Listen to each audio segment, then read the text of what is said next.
Hola, ¿qué tal? Muy buen viernes para todos. Muchas gracias por sumarse al break de hoy, viernes 13 de febrero. En una presentación especial, no lo tenemos a Fran, que está descansando, así que bueno, vamos a ir arrancando en una semana especial, tanto para el mercado local como para el mercado internacional.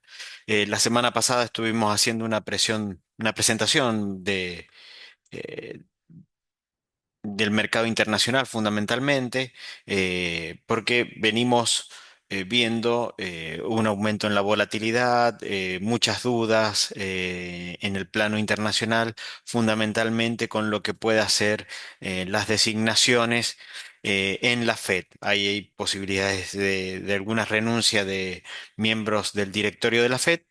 Y eso también abre incertidumbre con respecto a lo que va a ser el proceso de baja de tasas, tasas cortas, que es donde actúa la Fed, el proceso de reducción de la hoja del balance del Banco Central Americano, y eso puso mucha volatilidad, mucha presión en el mercado internacional que también se sintió en lo local. Esta presentación es súper peso porque nosotros veníamos ya hablando de que habían tasas, habían condiciones, un dólar débil internacional ayudaba a que no necesitemos tanta devaluación, y esta semana se vio ese view bastante más exacerbado por las compras que hizo el Banco Central y por la baja en la cotización eh, del billete mayorista, que arrastró a las cotizaciones de los paralelos y que también incentivó un poco las posiciones de carry. Pero la semana no empezó del todo optimista. Tuvimos el dato de inflación el día lunes. Después sí, fue entre miércoles y jueves el gobierno obtuvo dos éxitos políticos bastante importantes, bastante holgados, sobre todo el de la baja en la imputabilidad de la edad de los menores. Y esto, si bien ese proyecto no afecta a los mercados, sí indirectamente porque ese fue aprobado por amplia mayoría en diputados, ¿sí? Entonces, lo que está empezando a ver el mercado es que por el lado del frente económico hay un banco central que está comprando reservas, acumulando, y por el lado político, el gobierno que está empezando a obtener éxitos de manera holgada, ¿sí? Pasamos de un escenario del 2025 en donde se lo criticó al Banco Central justamente por esto, por no obtener reservas, y también por derrotas electorales fundamentalmente a partir, no derrotas electorales, perdón, derrotas políticas en el Congreso a partir del mes de junio, en donde fue atacado eh, el corazón del programa económico, que es el superávit fiscal.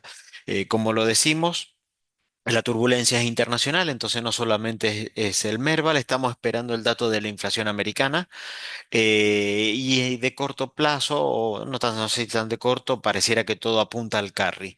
Y en los bonos internacionales, bueno, salvando, ¿no? los días de volatilidad, parecería ser que todo apunta a estirar duration. Vamos por el lado de la inflación.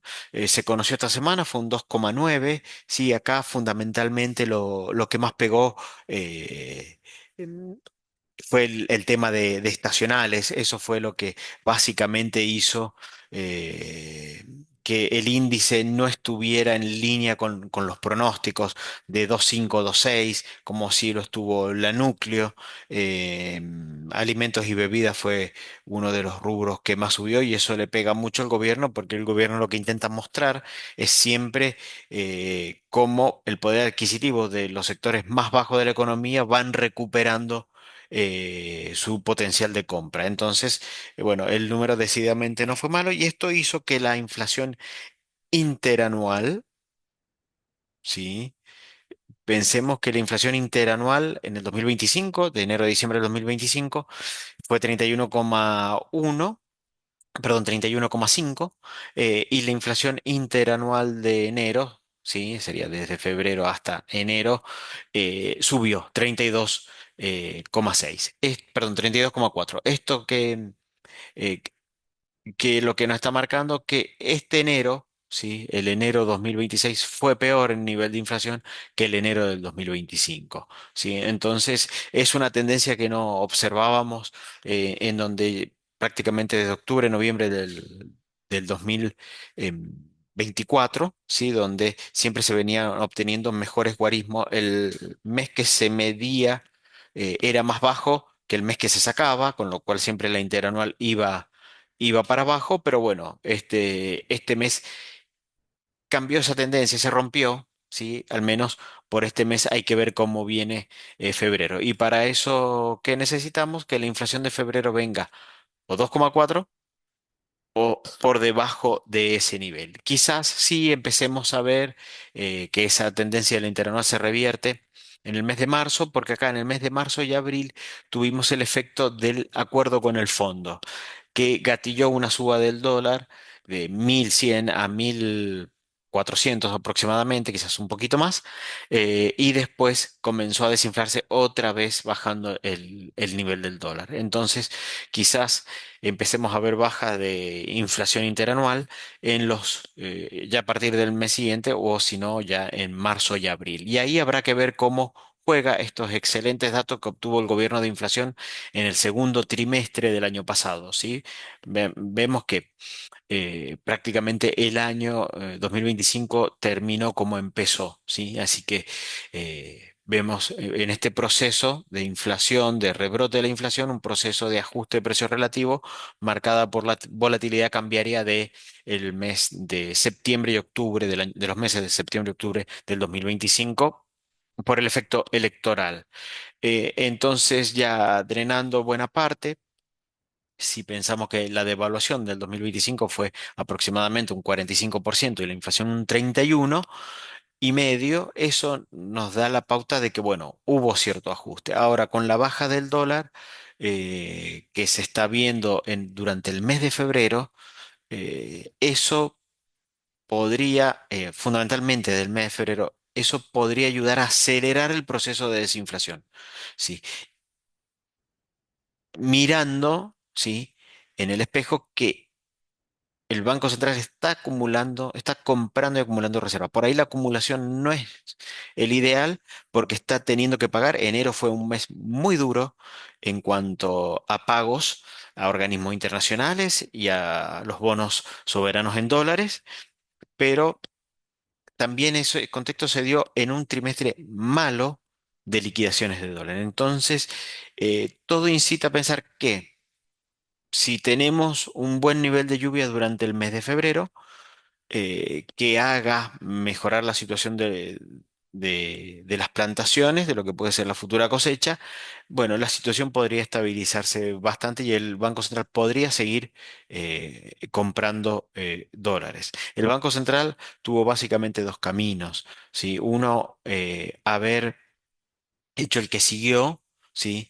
No forzando tanto la baja del dólar comprando reservas, u otra, haberlo llevado al valor de 1.300 sin comprar reservas y castigar duramente a los que se cubrieron con dólares allá por el mes de octubre. Eligió este camino que pareció más suave, ¿sí? Que pareció menos confrontativo y bueno, por ahora le viene dando resultados en la parte cambiaria y queda ver los resultados en la parte inflacionaria, ¿sí? Pero bueno, siempre de febrero se habla de la trampa de febrero y que es un mes en donde la demanda de dinero cae mucho, ¿sí? A pesar de ese contexto, la situación cambiaria ha sido bastante estable.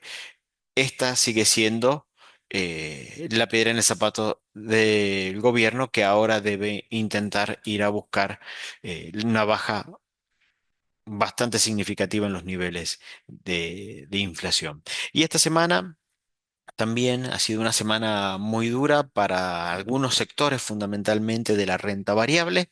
Esta turbulencia internacional, estas dudas con respecto a las bajas de las tasas, al contexto internacional en general, hizo que fundamentalmente ayer hubiera un sell-off bastante importante a nivel mundial, ¿sí? Estas ventas masivas se dieron fundamentalmente en sectores de commodities y economías emergentes y de software. El software también viene bastante afectado porque con el tema de la inteligencia artificial, muchas empresas que se dedican al desarrollo de software están bajo la lupa porque ya la inteligencia artificial comienza a programar, ¿sí? Entonces hay que ver cómo se ayornan a esta realidad las desarrolladoras de software. Es muy paradójico cómo en pocos años pasamos de ver que los programadores eran los sectores laborales top a empezar a ser reemplazado por robots, por inteligencia artificial. Pero bueno, más allá de eso, esta semana ha sido dura para los mercados internacionales y también obviamente para la Argentina, y ahí quizás un párrafo aparte cuando decimos que Argentina es de alto riesgo, que tiene un beta alto, esto significa que tiene mayor volatilidad, que cuando el mercado baja, Argentina baja más y cuando sube, sube más. Probablemente esta semana hayamos visto un desarme de posiciones de Argentina muy grande, muy probablemente del exterior, que puede estar asociado con eh, en esta desescalada, ¿sí? De riesgo en renta variable o en esta rotación a sectores defensivos, ¿sí? Eh, Quizás acá lo que se está desarmando en primera línea es Argentina, ¿sí? Entonces quizás no hubo tanta desarme de emergentes y sí tomaron el mercado más, eh, más de frontera, más basura, entre comillas, y desarmaron más esas posiciones. Nosotros seguimos viendo bastante valor en Argentina, sobre todo si eh, el riesgo país sigue comprimiendo, pero atado a una volatilidad internacional que hay que seguir y que no hay que desacoplarla al analizar el mercado nacional. La toma de ganancia en emergentes fue significativa, también hay que decirlo. Emergentes venía subiendo bastante. Si uno mira la gráfica de Brasil, Brasil venía con una fuerte suba en el mes de enero y parte de febrero, y eso, bueno. Ajustó, aunque no vemos que la tendencia alcista esté rota, sino que vemos que quizás algunas caídas puedan ser buenos puntos de entrada, ¿sí? Para aprovechar el ciclo que parecería se ha instalado, por un lado en emergentes y por otro lado en sectores defensivos, a la espera de novedades en la Fed. Y algo que también viene mirando el mercado es el la fortaleza del dólar, ¿sí? Si este Kevin Walsh, con Kevin Hassett lo teníamos bastante seguro, con Kevin Walsh, es el candidato que propuso Trump para presidir la Fed, es ahí donde queda ver cómo va a actuar. Por lo pronto, habíamos visto el mercado se había entusiasmado con un dólar débil, ¿sí? Allá a mediados de enero del 26, eso desató un rally muy fuerte en el oro, en el precio del oro, de la plata de emergentes, hasta que vino la nominación de Walsh, y ahí se dio lo que en los mercados de moneda se llama el greenback, fue un regreso de la fortaleza del dólar. Este regreso de la fortaleza del dólar fue el que empezó a provocar toda esta volatilidad, pero frenó, ¿sí? Y se estacionó prácticamente en el nivel de 96, 97 de fortaleza del índice, ¿sí? Entonces, acá lo que podemos ver es que eh, declaraciones de Trump en torno a la fortaleza del dólar ayudaron a frenar un poco este impulso del dólar que tuvo a finales de enero, principios de febrero. Eso trajo un poco más de calma a los mercados, eso hizo que rebotaran eh, un poco, ¿sí? Pero todavía está ahí por verse cómo termina del resolverse. Y un dato que vamos a conocer esta semana es el dato de la inflación. Y eso, sin lugar a dudas, va a marcar ganadores y perdedores. Va a ser un resultado eh, nosotros creemos que binario, ¿sí? En donde uno va a poder ver si el próximo presidente de la Fed y el board de la Fed pueden y tienen justificativo para bajar la tasa en el mes de junio, ¿sí?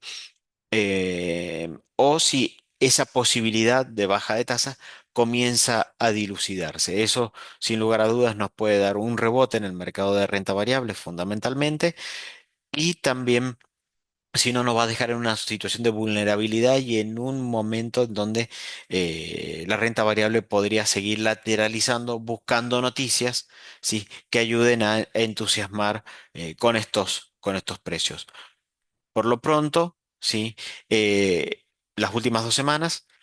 El oro no se comportó quizás como el tradicional activo refugio, porque al oro le cuesta mucho subir en épocas, siempre se comporta inversamente en épocas de dólar fuerte. Lo que sí, después de tanto sell-off, lo que encontraron piso y fueron un verdadero lugar de refugio fueron los bonos del Tesoro norteamericano. Acá vemos los yields del bono a 10 años. ¿Sí? Que pasó prácticamente de 4,30 a niveles de 4,10. Esto en los niveles locales no parece mucho, pero a niveles internacionales demasiado, ¿sí? Hubo una fuerte compresión, esto marcó un fuerte ingreso, ¿sí? Quizás mucha salida de capital especulativo hacia, sobre todo, y tomas de ganancia desde posiciones de cobre, oro y plata hacia bonos del Tesoro norteamericano largo. Acá volvieron inversores a buscar refugio, al menos temporalmente, y fue uno de los sectores ganadores.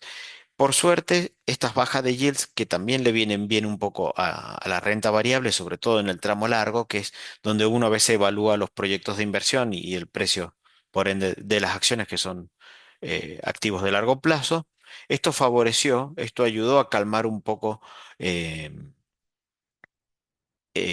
la volatilidad del mercado y ahí fue donde vimos cierta recuperación en el precio del oro, de la plata, de emergentes y del S&P en general, pero bueno, veremos cómo continúa. Esto sí que fue una buena señal y se dio acompañado de una estabilidad en el precio del dólar, lo cual es fundamental porque si la baja de estos rendimientos hubiese venido también atada con un fortalecimiento de las posiciones en dólares, ahí sí que hubiésemos estado mucho más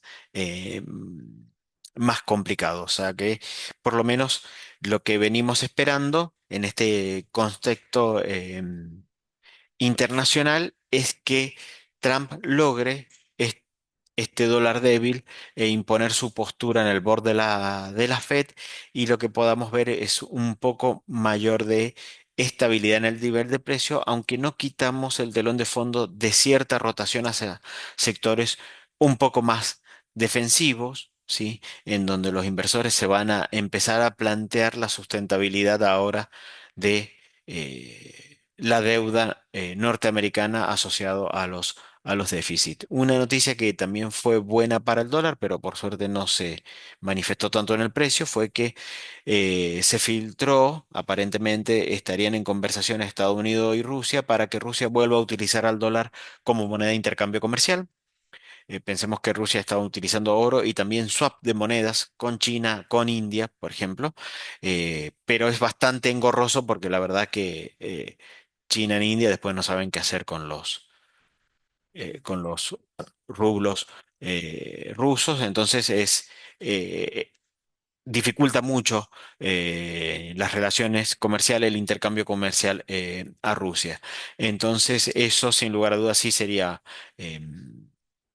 un poco nocivo para el precio del oro, ¿sí? En tanto en cuanto eh, países que se están volcando al oro, grandes compradores de oro, eh, comiencen a volcarse a demandar divisa norteamericana, eso sin lugar a duda le va a poner presión eh, al precio del oro. Menores tensiones geopolíticas hacen que el dólar sea menos utilizado como reserva de valor o como moneda de intercambio, como empezó a utilizar Rusia a partir de finales del 2023 con las sanciones impuestas por la invasión a Ucrania.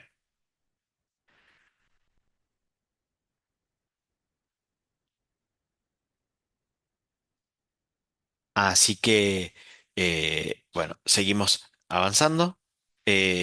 Este es un break menos comentado porque es un poco más como un monólogo, pero bueno, cualquier duda o consulta la pueden dejar en el chat. eh, Ahí escribirle y la contestamos. Y en este escenario de dólar débil, de compra de reservas, de un buen mes, ¿sí?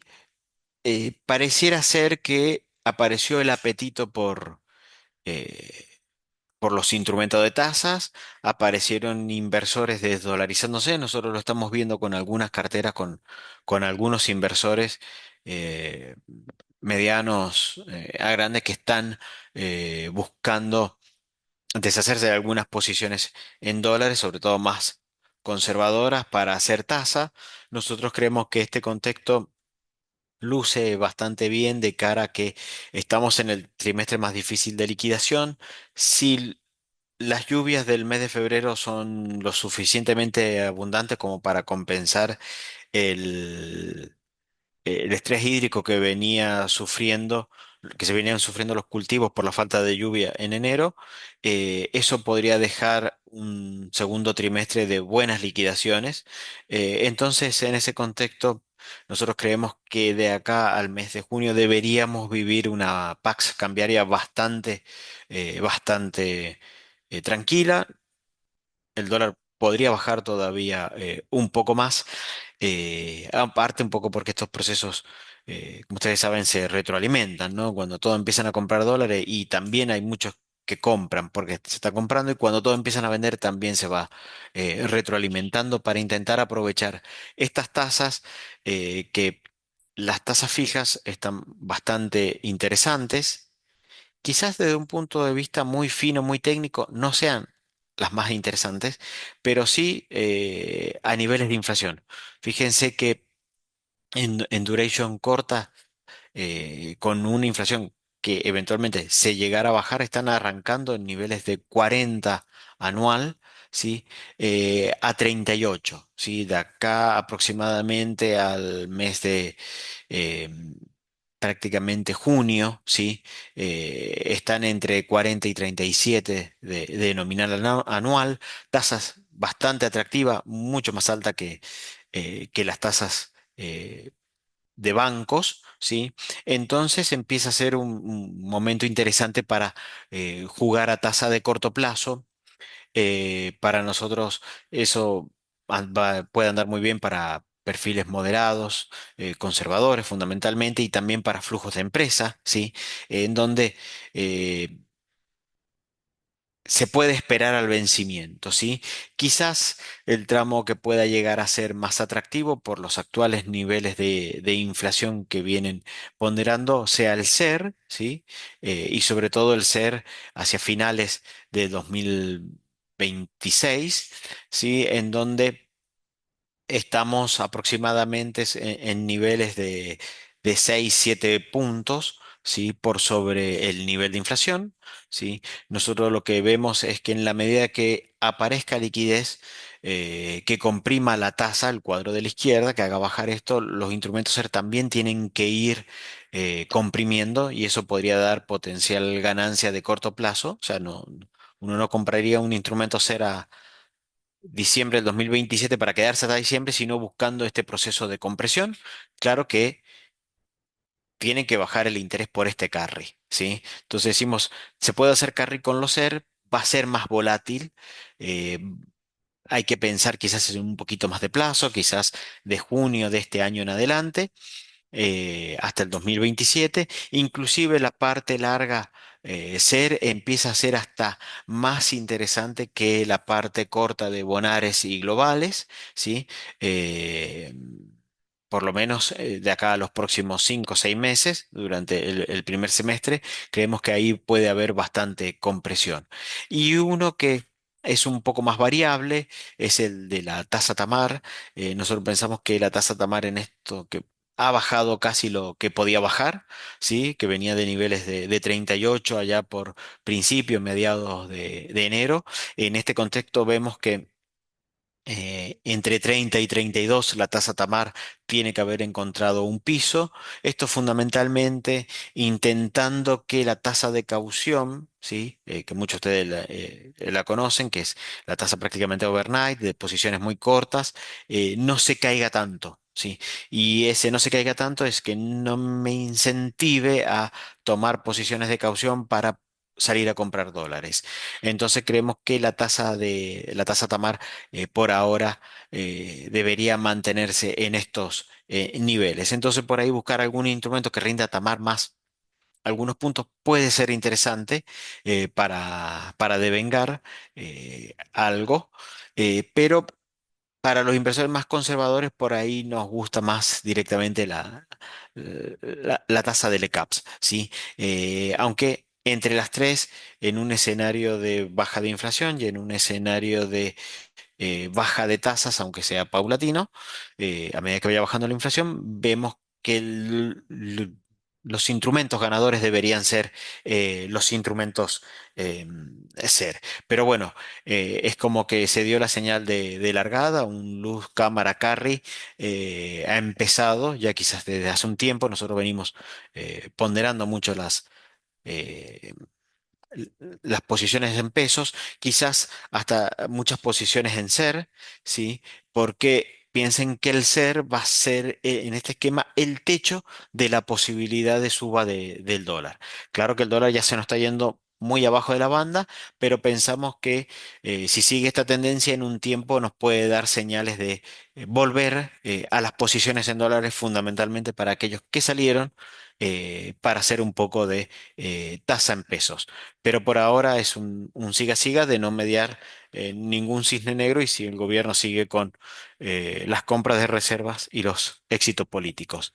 Y en este contexto, otros instrumentos que se comportaron bastante bien en este escenario de turbulencia son los bonos en dólares. ¿Sí? Los bonos en dólares, el riesgo país ha logrado ir bajando. Se redujo un poco el spread en el tramo corto acá, donde está el L30 y el GD30. Esto tiene que seguir comprimiendo. Y donde se abrió un poquito el spread, que era razonable, es acá en el tramo largo, en donde la legislación ahora da sí algún incentivo por ingresar, siendo quizás el más beneficiado el AI 38 que está bastante por encima de la curva promedio, ¿sí? Entonces ese puede ser un buen lugar para entrar, para buscar unos puntos adicionales. Quizás en estos precios, sobre todo en el tramo internacional, luce más interesante. Perdón, voy a volver para atrás. El tramo largo de duration de 2 a 3 años de la curva CER, ¿sí? Fundamentalmente teniendo como expectativa cierta normalización del mercado cambiario y pensando que a lo mejor la mayor parte de la compresión de los títulos en dólares ya se dio y que ahora queda todo este proceso de inflación quizás un poco. Es como que el dólar subió antes que la inflación. Entonces, quizás en estos sectores empieza a ser mucho más interesante las posiciones ser que las posiciones en dólares, ¿sí? Teniendo en cuenta los bopreales, sobre todo 2027. Un título que no está acá, la N29, quizás también empieza a ser bastante más interesante que eh, los 30 en este contexto. Y si sigue este escenario de compresión de tasas en pesos, de acumulación de reserva, lo que queda, ¿sí? Para los más moderados y agresivos es viajar en la curva hacia el final, ¿sí? Intentando capturar la duration. Lo volvemos a repetir porque a veces es un concepto eh, que que no es muy aclarado, que no se tiene muy bien el conocimiento de cómo funciona, la mecánica de cómo funciona. Eh, la duration lo que nos dice es cuánto va a subir el precio de un bono, ¿sí? Cuando el rendimiento caiga un 1%, ¿sí? O 100 puntos básicos. Es decir, que acá la E38, que tiene una duration de 5, ¿sí? Quiere decir que si el E38 pasa de rendir 9, ¿sí? A rendir 8, 100 puntos de caída va a ganar un 5%, mientras que el tramo corto solamente va a ganar un 1,6, ¿sí? Entonces, en los escenarios favorables de caída del riesgo país, conviene estar acá atrás. ¿sí? Como esto debe seguir comprimiendo porque este nivel de riesgo país todavía está por encima de emergentes, em, la potencial ganancia más fuerte va a estar en este sector. Y con acumulación de reservas creemos que ese escenario se puede dar. Em, Así que hoy por hoy, para los más optimistas, conviene posicionarse en este sector. Para los que tienen BOPREALES, conviene títulos de la deuda SER, que están rindiendo bastante más. Si no quieren asumir los riesgos de los soberanos en el AR30, es como un movimiento bastante táctico. Pero bueno, ayudaría a ir buscando los mejores rendimientos en función a cómo va evolucionando el mercado. Así que una semana que empezó mal para el gobierno, estaría terminando muy bien. Lástima que el contexto internacional no ayudó fundamentalmente para la renta variable porque la renta fija en dólares se comportó, se defendió bastante bien. La renta en pesos, bueno, sin lugar a duda, ha dado muy buenas ganancias para aquellos que pensábamos que 1500 era un tipo de cambio bastante alto, sobre todo allá por el mes de octubre, septiembre, en algunos casos, en donde en algunas carteras apostamos bastante al peso. Este ha sido como la semana de la confirmación, con muy buenas rentas en dólares. Hay que mirar eso también en la renta en pesos, que sin lugar a duda estas semanas van a dar muy buenos rendimientos en dólares. Así que bueno, está todo dado para hacer carry. Quedaría ver bien el tema de cómo se desenvuelven las lluvias, y que el contexto internacional nos siga marcando un dólar que no se va a fortalecer para no necesitar acompañar procesos devaluatorios de países emergentes. En nuestro caso, el espejo en donde nos miramos es Brasil. Pero bueno, pareciera que comenzó la temporada de carry. Esperamos que lo que queda de este trimestre y el trimestre que viene sean relativamente tranquilos y beneficiosos para eso. Y en el plano internacional, un poco más de paciencia. Lo poníamos la semana pasada con esta frase de que el tiempo en el mercado es más importante que el timing en el mercado, ¿sí? Se pueden ensayar rotaciones para no salir de renta variable, que es un poco lo que está haciendo el mercado global, buscando las posiciones más defensivas. Así que bueno, con esta última placa finalizamos el break de hoy. Creo que no hay ninguna pregunta en el chat. Sepan disculpar, pero hoy no está Fran. Es más difícil, uno a veces o habla o lee. Así que bueno, muchas gracias por haberse sumado. Esperamos que tengan un muy buen fin de semana largo y que bueno, que el mercado internacional se tranquilice y que los activos argentinos de renta variable logren rebotar, ya que la renta fija viene muy sólida esta vez. Muchas gracias y muy buen fin de semana.